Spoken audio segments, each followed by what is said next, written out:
Welcome into this inaugural edition of the Bryan Hodgson Radio Show. I'm Jim Lighthall along with the head coach. Coach, good to see you, and thanks for doing this. I appreciate it. Going to do it all year long. Yeah, absolutely. Likewise. I'm excited to do it.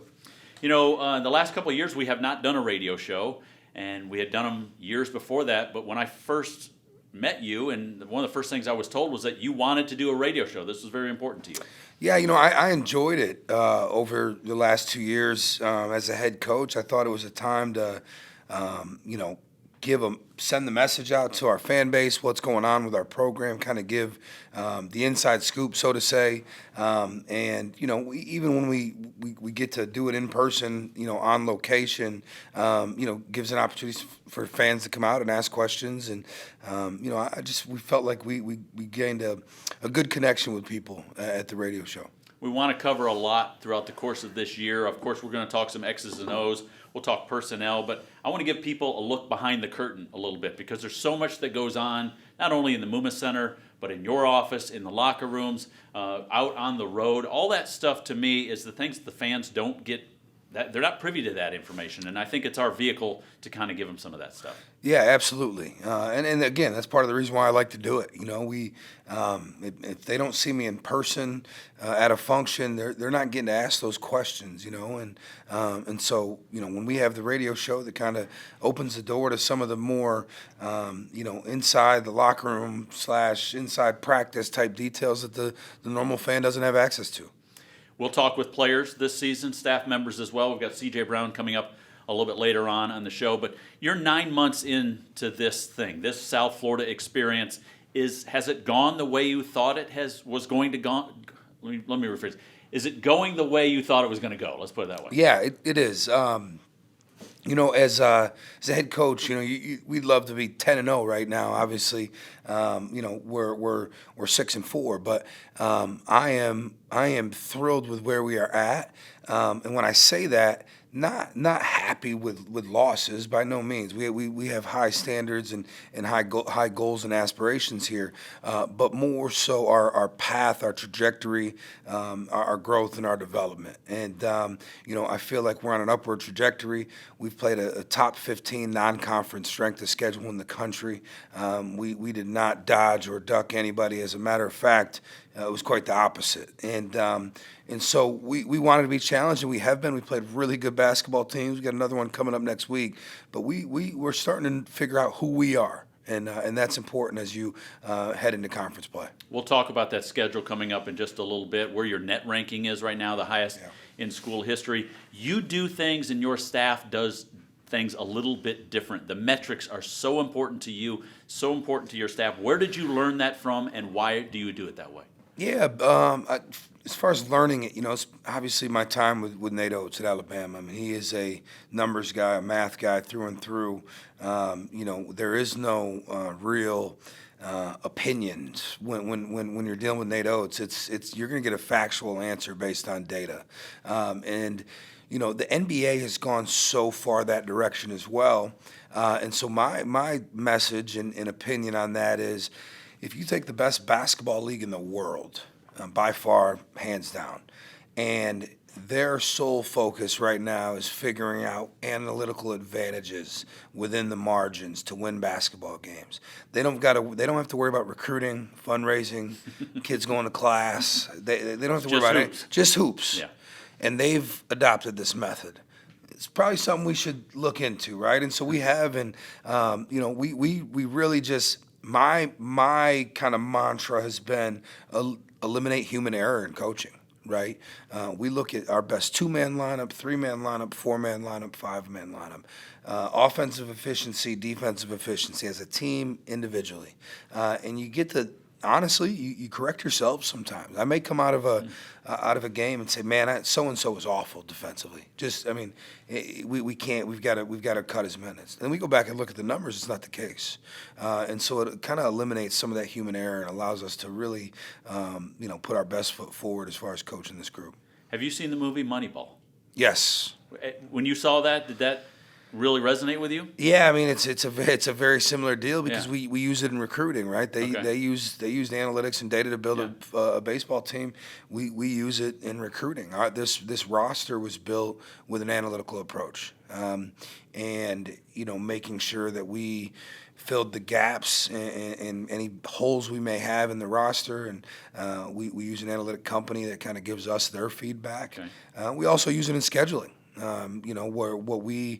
The type of schedule that we think we need to give ourselves a chance to be in the conversation for an at-large bid, and so it's used in every facet of our program.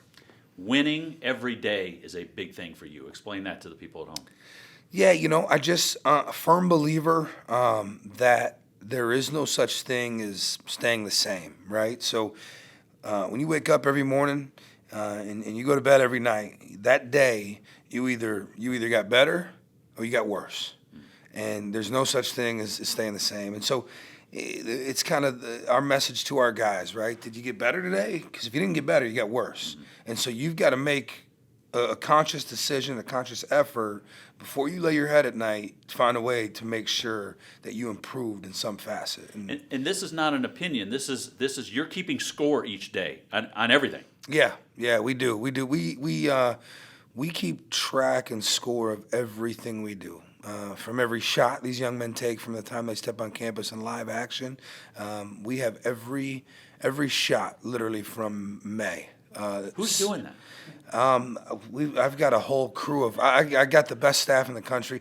The guy that heads up that department would be Logan Ingram, one of the smartest young men I've ever been around, and director of scouting and analytics for us, one of my assistant coaches. And Logan is really all in on that side of things, and so we go back and it's charted off of film. We've created a code system, so to speak, through our video, where when we watch film, it is coded by our graduate assistants, and our video coordinator automatically goes into a formula that we have that basically spits out the data to us and tells us. I can give you a breakdown on a young man all the way down to how he shoots when his feet are on the line versus off the line, how he shoots, right hand, left foot versus right hand, right foot, against a secondary defender versus just against the primary defender, when he takes his hands all the way to the rim as far as, or shies away from the rim. Again, eliminate human error. That gives us the best method and formula for player development, right? And how long does it take for that to sink in for a kid? When he's in the heat of the moment, I'm driving right, I shoot 65% when I'm driving driving right versus driving left, but you got to program him to go right. Yeah, it takes a while. It does, but it's the summer. The off season is, you get 3 months of data, and you can sit a young man down and say, listen, off the dribble, you're shooting 18%. I mean, we got to stop taking them, right? When you get clean catch and shoot threes, you're shooting 44%, right? So why are we taking off the dribble threes? And we show them the math, and so then you get them to buy in, right? And every kid wants to score baskets, and so our deal is we're going to give you the best and most efficient way to score the basketball, and we've got the answers to the test. You need to take them and work on that, and we'll go from there. So there's certain initials that you guys throw around on a regular basis. Tell us what TNT means. Takes no talent. All the stuff that you do on a daily basis that takes no talent. It takes no talent to talk on defense. It takes no talent to dive on the floor for loose balls. Takes no talent to box out. Takes no talent to crash. Takes no talent to execute offensive sets, right? Takes talent to pass, dribble, and shoot, right? Those things take talent. To dunk a basketball, you got to be athletic, but there's a lot of things in basketball that take no talent. You just gotta have a mindset and a willpower to do it, and be disciplined. And we want to win in those areas, and we're getting better there for sure. Can you take a kid who's full of talent and instill those things in him, or would you rather have a kid who's full of TNT skills and try and teach him the game of basketball? I'd rather have a kid that's somewhere in the middle. No. full of the TNT stuff. Yeah. You can't, Because that's here, yeah, right? That's yeah. here. If you don't have heart, you can't Yeah, play. yeah. I've been there, done that, tried it. I thought Tom Crean actually had a great message this summer. I saw it on social media, and we use it in recruiting. If we're in the transfer portal and we're watching young men play, and player X has been at 3 universities and heading into his 4th, which is not uncommon now, or but in all 3 of those places, super talented, but it just never worked out. Just didn't play hard. We can't work miracles here. Yeah. We're not going to be the ones. Okay, all of a sudden we've got what it takes to get that young man to play hard. They just don't, and those guys aren't successful. What is BCD? No blaming, complaining, or defending your actions. Move on, right? Take coaching, take officiating. Defensive mistake, don't point your finger at the next guy, right? Own it. Don't blame others when things aren't going well. Coach, I've had a 19-year-old son, a 20-year-old son. That's all they do. Yeah. That's their whole life. Yeah, and that's For about a 5-year window, that's all they do. For sure. And myself included, right? And Yeah, we were that I age. was there. My spouse would probably tell you, she would probably tell you, I still do some of it. But the goal is to eliminate as much as possible, right? Take ownership of your actions. And, and even the D part, defending, you don't need to defend yourself when things don't. Just fix it. Mm-hmm. Move on to the next play. And so we actually stole that from Urban Meyer. It was something he did when he was coaching at Ohio State. It was part of a culture playbook that he put in, and kind of fell in love with it. And just when it starts heading in that direction, you may hear a coach just say, "Hey, no BCD." Mm-hmm. And if we hear it, we're gonna blow the whistle. We're gonna get on the line, and we're gonna fix it.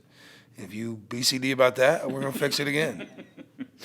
You talk a lot about blue-collar work ethic, so much to the point where you're giving out a hard hat now after every game, and I know that's something that you've done, you've learned, and Zay Nelson has got a hard hat collection that he's starting to stockpile now. Yeah, Isaiah's been phenomenal, and the hard hat, the blue collar points essentially are we've got Jenna Stockwell, one of our graduate assistants, behind the bench there is tracking all the things that don't show up on stat sheets. Some of them do, rebounding, steals do, but deflections do not show up. Floor dives do not show up. We chart all of those hustle plays, so to speak, the TNT plays, and we give point totals to those. And at the end of the game, when we win, we award the winner of the hard hat. And Isaiah's obviously dominated that category. A big part of it is his rebounding. 8 offensive rebounds last night, and he's been a double-double in about 25 minutes every game. And so we got some guys that are close. Joe Pinion, Isaiah Nelson, the steal for the dunk last night, actually passed Joe Pinion for the hard hat. Joe would have won it. But Isaiah takes pride in that, and it's really helped his game take off. Mm-hmm. He wants to know what his blue-collar numbers are at halftime and media timeout so that he can go out and make sure. And I'll tell you what I've learned over 10 years now of doing that, it almost always goes hand in hand. The highest blue-collar total guys are usually your leading scorers. Okay. You just lose yourself in the game. And worry about the little things. Offense usually takes care of itself. So when you came here to South Florida and you interviewed with Michael Kelly, at that time was the athletic director, and you told him this stuff, I'm sure it came up, like, this is my philosophy, this is how I'm going to coach. What was the reaction? Because I'm sure it's a new thing to someone on that side. Who is Michael Kelly? No, I'm just shout out to MK. I'll always forever be grateful to Michael Kelly for giving me this opportunity, and we stay in touch. Obviously, when he left, it was difficult, but very, very fortunate to have great leadership here now. Obviously, but through those conversations with MK, as I call him, I think they also were very intrigued by that process. Here's the deal. You got to get results, and you had results. And it works, yes, it works. And so I think that that was something that they were very interested in as well. So that leads me into my next question about the administration now. With Rob Higgins taking over as CEO of athletics, it's a new title. It's a whole new dynamic in college sports. Derek Brooks comes on board. How is your relationship with them? Because Rob Higgins is easy to like, and he loves this university. Yeah, it's phenomenal. You said it. Rob Higgins is the University of South Florida, and the University of South Florida is Rob Higgins. There wasn't a better man for the job. He loves it. I mean, he's like a kid in a candy store when he comes to work. And as a head basketball coach, you couldn't ask for anything more. And your athletic director, he CEO of athletics, I should say. I got to get used to that.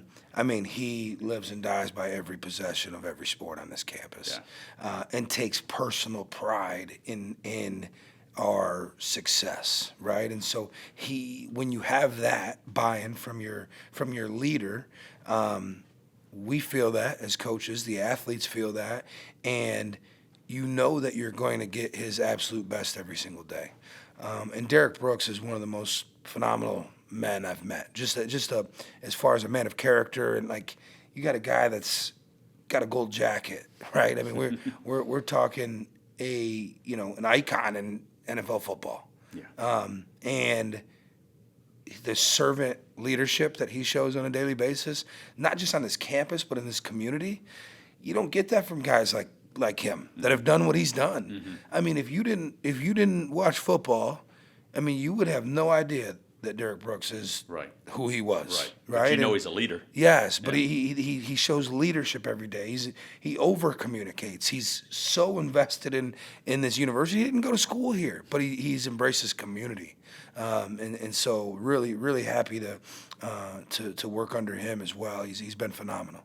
We'll shift gears. We'll talk about C.J. Brown in just a little bit because he's our guest this week. We'll coming up in just a minute. But let's talk about the schedule, the net ranking right now, which is 60. And one of the first things you told me when we first sat down when you got the job was, I'm going to schedule aggressively. I think I read that last year's Alabama team under Nate Oates was the most difficult college basketball schedule in 25 years. Yeah. And is that where you get it from Nate Oates? 100%. Yeah. Yeah, you got to be battle tested, right? I mean, it's anything you do. If you're a young man or woman in high school and you're preparing to take the SATs, you don't want to walk in on that Saturday morning at your one shot at it and take it, right? You want to have some prep. You want to, and so it's worked for us. It's worked. Challenge yourselves in the non-conference. More importantly, this conference is too good of a basketball conference to have one team in the NCAA tournament. We need to schedule to try to get two teams in, and I hope everybody else gets on board, honestly. Yeah, and I'm afraid that people hear that sometimes and think, well, he doesn't think that they can win the conference championship or doesn't think he can win the conference tournament.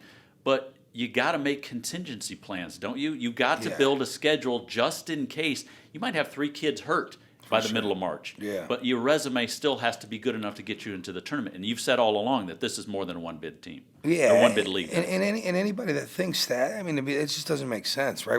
We're going to do it all. I mean, we want to prepare ourselves for an at-large. We want to prepare ourselves to win the league outright. We want to prepare ourselves to win the conference tournament. Any coach that's not doing that is failing. And so for our fans to think we're doing it because no, you better have a backup plan, right? We want to play we want meaningful games in the Yingling Center. We could be 10-0 right now, no problem. I could have scheduled us to 10-0 right now, no problem. We've got teams in our league playing 2 or 3 non-division ones in real games. They're playing 5 to 6 bye games. We could have done that, no problem. We don't get better from that. I like that answer because I do hear from people that say it's a new team. They've got 11, 12 new guys. They need time to gel. They should stack wins on top of each other to get themselves ready for the conference play. But that doesn't battle test you. No, everybody's in the locker room, feels great about themselves. We I think I'm the best coach in America. My assistants are the best assistants in America, which they are, and the players think they have no deficiencies, right? And so you know, everybody's got a plan until they get punched in the face, right? Isn't that Mike Tyson? That's Mike Tyson, right? And you got to get punched in the face a couple times in the non-conference. You got to face some adversity. To find out who we are. These young men need to face adversity to find out how hard they've got to work. And listen, the scheduling pattern is battle tested too. It's worked very well for us in the past. And getting games has not been easy for this school the last couple of years, and you found that out. Yeah, when you took this job, right? You know, we hear about the Power 4 conferences. I know the word power. We couldn't get any of the Power 4 conference schools in the state of Florida to play us in a real game. So I'm not sure whether the word power. Well, they want to play in celebrity softball or something. Yeah, I mean, no basketball though. no basketball, nothing. No. And they sure didn't want to come here. And if they want to comment on that, we've got receipts. Okay. We've asked all of them. We name the time, place. We'll come to you. Yeah. Neutral. We'll go wherever you want to go. We want the game. Yeah. And listen, I'm not saying, hey, we're gonna go kick your butt. No. We want the game. It's good for the state of Florida. It's good for them. I'm friends with some of them, so I'm not. I don't mean any disrespect by that, but no, we had 3 Power 4 schools that were willing to play us, and that was Oklahoma State University, which we played, University of Alabama, who we play next week. Nate doesn't turn down anybody, and another guy that does not turn down anybody, is not afraid of anybody, is Kelvin Sampson at Houston. Yeah. Our dates didn't work with Kelvin Sampson at Houston. I don't really want to play Kelvin Sampson at Houston either. I mean, you walk out of there and you feel like you got beat up. Oh, you know. Yeah. They're good. That's one of the best coach teams in college basketball. But those were the only 3 that said yes, and we tried them all. Yeah. The MTEs, you have that opportunity to fall back on. You got yourself in the battle for Atlantis, which was a really good field. A lot of times, 3 or 4 good teams in these, and then there's 3 or 4 teams that everyone feasts on. But I think top to bottom, that was as good as any tournament outside of Maui, probably. Yeah, unbelievable field. You look at the 8 teams in that tournament, try to find one that you're saying, that team's not going to be. They don't have a shot to play in the NCAA tournament. You can't. Right. Colorado State's one of the best 3-point shooting teams in the country. We lose that game, they turn around and go home and play in-state rival Colorado and pop them. Mm-hmm. I mean, they win. They have the lead start to finish. Yeah. Right. So you got VCU. VCU's phenomenal. I mean, they've got a great coach, a great roster across the board. I mean, Vanderbilt's one of the best teams in the SEC. They're proving that right now, and so that was a great tournament. I'm tired of them TEs. It is a grind. It is a 3-day grind. And you said it, with great teams. So you come home 1-2, and you're like, man, I don't want to go back, right? But you come home 3-0, and you're probably like, man, that was great. Yeah, Vanderbilt feels great about themselves. It's funny. The fans and everybody sees we're in the Bahamas. Well, I'll tell you what, I never went outside. Yeah. Well, it's funny because I was talking with C.J. Brown before we did this and asked him if he went outside, and he said he did not. I got 1 hour outside for the whole week, and I felt like I was accomplishing something, I got about 25 minutes outside with my son at 6:45 in the morning. Yeah. I walked him to Starbucks, and on the way back, we took the outside route. So the sun wasn't even out yet. Yeah. But we're there on a business trip. Yeah. It's great for the fans, great for players' families. We're not, the guys aren't on the water slides. We're there to work. You're unbeaten at home right now. You beat Utah State last week, which is a really good team. They're going to end up with 20, 25 wins like they always do. Beat College of Charleston this week, another team that's got great tradition. But it all starts with winning at the Yuengling Center. Yeah, you got to protect home court. Firm believer that good basketball teams win home games, and great basketball teams win both, right? So, I think we're a good basketball team right now, and we're working every single day to become a great basketball team. And we've got a ways to go, but we're going to get there. And but taking care of home court here is a big deal to us, and our fan base, starting with SoFlo Rodeo, is phenomenal. I mean, that Utah State crowd, as far as students, was unbelievable. My ask is that we get the community out. It's not a far drive, Tampa. One thing, the people that I hear talk about Tampa traffic need to leave Tampa and go to Atlanta, Houston, Dallas, New York, LA. That's traffic, right? We play at 7 p.m. You can get anywhere. You can get here from anywhere in Tampa in 25 minutes at 7 p.m. So we'd like to get the community more involved. And listen, we've got to win games and create a little more buzz. That comes with winning. So we're gonna put a product on the floor that people can be proud of. And I think if you come give us a shot, check us out, you'll come back. You got an opportunity to build some real momentum. 4 of 5 at home. Utah State and College of Charleston were 2 of those games. But the one game that's not at home is next Wednesday against Alabama. Nate Oates is the coach there. You were there. You go back, and not only is there that dynamic, but gosh, Coach, they're really good. Yeah, they're really good. Yeah, they are. They're really good. Nate Oates coach teams are going to be good. He's one of the best coaches in basketball at any level. His work ethic, attention to detail. They do a phenomenal job recruiting. He's got a phenomenal staff. He's got a former NBA assistant running the defense, a former NBA assistant running the offense. One of the best recruiters in college basketball. Well, listen, he's got to have those guys as assistants because all of his assistants get head coaching jobs. Yeah, well, that tells you a lot about him. Yeah. And you know, I learned a lot. I thought I knew basketball when I went to work for Coach Oates, and I think he had forgotten more than I knew at that point, and really taught me the game from a different lens. So we've got our work cut out for us, but I'll tell you this. There's not a game on our schedule that we signed up for that we didn't intend to win. And so we're going to put a game plan together and put our best foot forward to try to go into Tuscaloosa and get a win next Wednesday. Before I let you go, CJ Brown is our guest this week. Yeah. I met you before the news conference when you got introduced, and we were down below in the Players Lounge, and you announced to all of us that CJ was staying. You had found out that day, and it was like Christmas morning for you. Yeah. That was huge and important to retain him. Absolutely. CJ's been phenomenal. First and foremost, unbelievable young man. His character, his work ethic comes from a phenomenal family. I love his parents to death, his siblings, and he represents everything that we want to be about here with our program at South Florida. And really, really excited to have him leading the charge here at the point guard position. He gets better every single day, and I think when it's all said and done, I think we're looking at a guy that can be first team all conference and even better. CJ's got a bright future ahead, and I'm really proud to be his coach. Well, good stuff, Coach. Good first show.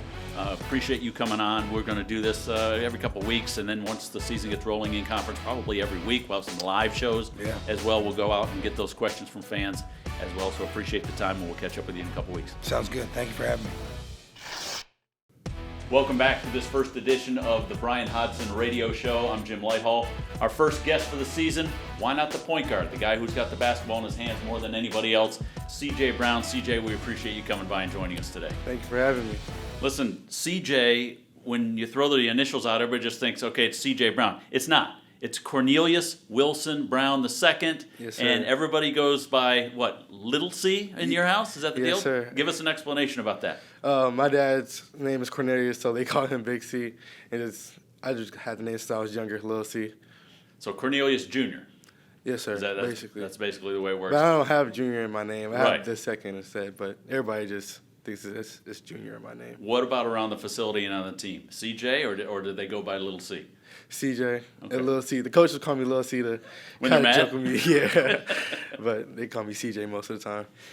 It seems like this basketball team is starting to gel. I mean, we're about 10 games into this thing. You guys had a game this week, a game last week, a nice win against Utah State. Had a real nice win as well against College of Charleston. But it just feels like, listen, it takes time. We all know that. But it feels like you guys are starting to gel. Are you seeing the same thing on your side? Yes, sir, definitely. We've had some heart-to-heart meetings, and we've turned up the intensity in practice. So I can see the progression in every practice.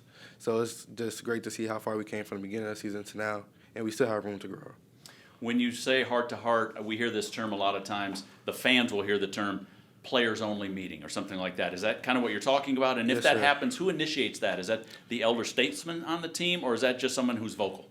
We've had a players' meeting only where the seniors and everybody decided it was time to have a meeting, and we had some with the coaches involved, but the players just talk. The coaches will be there for feedback and everything. But it's constructive criticism type of meeting, but everybody needs to hear it sometimes. So when that subject is broached, maybe in the locker room or the talk around the team starts to happen that maybe we need to have a meeting, is it, I don't know if we want to do that, this is bad optics, or does everyone say, yeah, it's definitely time for something like that? Yeah, everybody agrees. We just wait for our leader or the higher up to say it's time for a meeting, but we'll agree and say it is time for a meeting. So you're kind of considered, you and Deontay Green, a couple of the elder statesmen on this particular team at this school because you guys were both here last year. When you came here to South Florida, this was not the pace of play that you thought you were going to play at, and it has really changed a lot, hasn't it? It definitely has, running up and down the court, and even getting in shape in practice is definitely different from last year. It's funny because we watch opponents, they're doubled over on the floor, they're trying to get their win, but I watch you guys because this pace is hard to keep up with, and it's hard to get used to, and it's an acquired taste in practice and in the game. Yes, sir. We work on it so much that it's almost second nature. If you're not moving, you kind of feel like you're doing something wrong. So do you like that feeling of we're going to run these guys out of the gym, or do you start to look for things on the floor like that guy's clutching his shorts, that guy's asking for extra water, we've got him right where we want him? We definitely notice when players are tired on the other team and take note of it. We'll run a play, put them into action, and see how they respond. Most of the time is towards our favor. And what's nice, too, is you guys have tremendous depth on this team. Yes, so if you get gassed, which I'm sure it happens because of the pace that you play at, you always have somebody ready to go. Yes, sir. We never really worry about a drop-off when any other starting five comes out. I think we have plenty of starting fives that can start the game for us, so there's never really much of a worry. Let's go back to when you came out of high school, the Kell High School Longhorns. Is that Yes, right? sir. 5A championship you had while you were there. You signed to come to South Florida, and I'll tell you what, being perfectly honest with you, before you got here, Amir kept saying to us on the radio, wait till you see C.J. Brown get here. That guy is electric. He's going to be a great player. He's kind of under the radar right now. Did you feel like that when you were a senior in high school, that you were flying under the radar a little bit? A little bit. I would hear other people tell me that all the time to the point where I started believing it myself. But when I really looked in the mirror and talked to myself, like, I knew I was where I was supposed to be. Coach Amir is a great guy, and that's the perfect coach that I want to play for, honestly. I mean, you guys had great success at Cal High School, which is up there just outside of Atlanta, in Marietta area, I believe. So you guys have success there. That got the attention of South Florida. Did you know anything about South Florida before you even committed? Not much, You can be honestly. Not much, honestly. I was more so, I knew a lot about Kennesaw State. Coach Amir, when he used to coach there, he would come to almost all my games to the point where it wasn't even a surprise to see him there. And I knew a lot about Kennesaw State. I would go to campus all the time, watch their games. So I never did much studying of South Florida until he moved to South Florida. Were you ever considering Kennesaw State? Yes, sir. I definitely was. So you would have gone to Kennesaw State had he stayed, do you think? Most likely. I'm not trying to pin you down on anything here, but most likely, yeah, I would have. yeah. Yes, sir. So after that, you come down here, and boy, I mean, you fit right in right away. It was a difficult transition. I know you were with the coaching staff over the summer, and then everything happened there in the fall. How difficult was that on not just you, but the entire team? Obviously, I mean, this is such an obvious question, but just picking your brain on it. Definitely took a toll on our team. Although I think we did become closer off and on the court because we've been through the similar struggles and stuff. But it definitely took a toll on the court and the mental mind space of everybody. It just felt like there were reminders all year long. And, you know, I had people come up to me and say, how are these guys even playing this season? Because to me, it was just difficult to step on the floor with his memory there all the time. It seemed like every place we went that year, there was a moment of silence in the pregame, and that would kind of conjure up those same memories again. How hard was it to compartmentalize playing basketball and remembering him? For myself, it was kind of difficult. I couldn't speak for the other players, but I know for myself, even the moment of silences before the game will kind of get me out of my headspace for the game. So I just try to push through it, but it definitely was difficult. So take me back through your freshman year. You have great success. You were part of a team that was kind of up and down throughout the course of the season, but your personal success was really good. You were named to the all-freshman team. Was that a goal for you at the start of the season, or was that something that at the end of the year you just went, wow, what a great honor for me? It wasn't really a goal. I knew that was something I could achieve, but I really wanted more team goals and something higher for achievement for myself. Deontay Green and you were still here when Bryan Hodgson got named. I think you had said you were going to put your name in the portal, or you were already in the portal at that point. There's only two guys from that team that can say they went through all of that last year, you and Deontay Green. Is he the guy that kind of was next to you and says, I got where you're at? Because you decided to stay when Bryan Hodgson got hired. Yes, sir. Tay used to call me every day and tell me stay. And we would have deep talks, and we'll talk about stuff in our past. And we really just connected. Even last year, before everything happened, me and Tay were really close. So he's somebody that definitely influenced my decision and staying next to him. I was with Bryan Hodgson that day at the press conference when he found out that you were staying. Let me tell you what, this guy was so excited. I mean, he told everybody in the room that day, he's like, CJ just told me he's going to stay. He was so pumped that you were priority number one. So that had to be a good feeling, knowing that you were wanted. Yes, sir. That's definitely what I was looking for, just somewhere where that wanted me. And Coach Hodgson showed it to me every day, blowing up my phone, texting me, scheduling meetings. So that's definitely where I wanted to be. Personally, both of your parents are in banking. Is that right? Yes, sir. So I'm guessing you're pretty good with your money. You take care of your money. You're not overspending. You're not running up your credit cards. Yes, sir. Yes, sir. I try to save as much as I can. It's crazy because I'm a finance major myself. Well, so. perfect. Yeah. Yes, sir. It probably just runs through a family. You're also, I've heard this from other guys, you're like one of the best dressed guys on team. Is this coming because your parents are bankers? Yeah, my dad, I definitely seen him get dressed up every day for work. And so I guess that just stuck with me. I always be well put together and take care of myself. So Big C dresses well, so you dress well. How often do you get back home? I know the schedule's really tough for you to just pick up and go, but it's a car ride away. Yes, sir. It's not too far, 6.5 hours. You kind of get used to it. I go home mainly on like the bigger holidays, Christmas, Thanksgiving, maybe New Year's, but mainly the bigger holidays. Isaiah Nelson's from that same part. Does he ride with you? Who drives? Or do you guys carpool? How does that work? He drives himself. Okay. I drive another car. Okay. But we wouldn't mind like sharing the drive together. Yeah. Well, you got to have a big car for him, man. He's 6'10". He's not going to fit in a Corolla or something. He just got a Suburban, actually. Oh, that's funny perfect. that you just said that. I'd make him drive all the time. He's going to kill you on gas mileage, but still, it's going to be a fun ride. Yeah. Yeah. Definitely. Well, listen, as the season progresses, we'll be watching you, obviously. Your first college basket was a dunk against the team that went on to win the national championship. You got that 42-inch vertical leap. You're a highlight reel. We love watching you play. You've already got one this year, I know, with that left hand that everybody was super pumped about. Plenty more to get to. We appreciate you being our first player guest this year on the Bryan Hodgson Radio Show. Man, I'm so thankful for y'all to have me. That's CJ Brown, and that's going to do it for this week's show. We will have the head coach coming back in a couple weeks. Bulls are at Alabama, top 25 team, and then, of course, they'll be back at the Yuengling Center to take on Maryland, Baltimore County. That will be part of the doubleheader with the women on the 21st. Men will tip off at 3 o'clock. Thanks for joining us this week.